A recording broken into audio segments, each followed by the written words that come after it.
এই পিচকু, তুমি আমাকে ভয় দেখাইছো কেন? হ্যাঁ বলো। তোমার পিচকু ভিডিও আমি ছেড়ে দিয়েছি। ছাড়া আজকে যাব আমরা নলহাটিতে। নলহাটিতে হচ্ছে আমার মামার বাড়ি, মানে আমার আপন মামার বাড়ি। তো এখন হচ্ছে এখানে পলাশ ভাইয়া আর হচ্ছে সোহান চলে এসেছে। দিয়ে হচ্ছে ও এসে আমাকে যে পরিমাণ ভয় দেখাই দিছে, মানে আমি চুলা আঁচড়াচ্ছিলাম তো ও এসে পিছন দিয়ে ভাউ করছে। তো এই জায়গা দিয়ে টোটো ডেকে নিয়ে আসছে ভাইয়া, আর আমরা এখানে উঠে গেলাম। কি স্টাইল?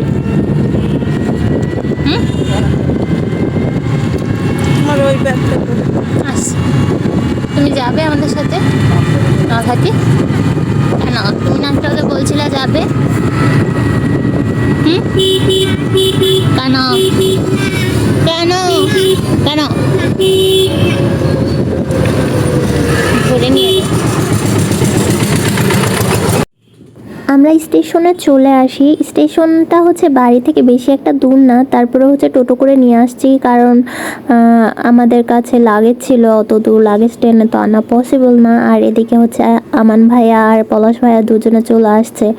আর এদিকে হচ্ছে আমি স্টেশনের ভিডিওটা নিয়েছিলাম। আম্মু এদিকে বলছিল যে সালার স্টেশনটা কত চেঞ্জ হয়ে গেছে। আম্মু যখন আসছিল বা আম্মু যখন থাকছিল তখন এতটা ছিল না উন্নয়ন, তো এখন অন্যরকম হয়ে গেছে।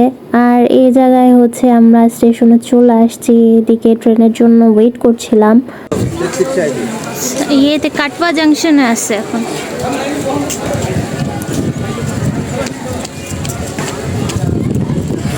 আর এখানে ট্রেনের সিস্টেম এতটা ভালো আর কি, হোয়ার ইজ মাই ট্রেন নামে একটা অ্যাপস আছে, সেই অ্যাপসের মাধ্যমে দেখা যায় আপনার ট্রেনটা কোথায় আছে, কখন আসবে, কোন স্টেশনে আছে, সব কিছুই দেখা যায় ট্র্যাকিংয়ের মাধ্যমে।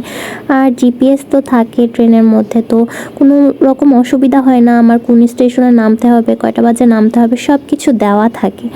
এতে করে আর কি আমার এই জার্নিটাতে এইটার জন্য অনেক বেশি সুবিধা হয়েছে।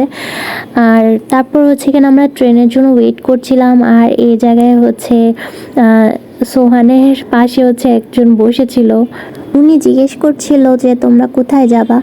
তো তখন সোহান বলছিল আমি যাব না, দাদি যাবে। তো বলছে যে না, তোমার দাদি গেলে কি তোমার কষ্ট লাগবে না? তখন বলছে না, আমার দাদি তো এটা না, এটা হচ্ছে বাংলাদেশের দাদি। এটা শুনে আম্মু হাসছিল।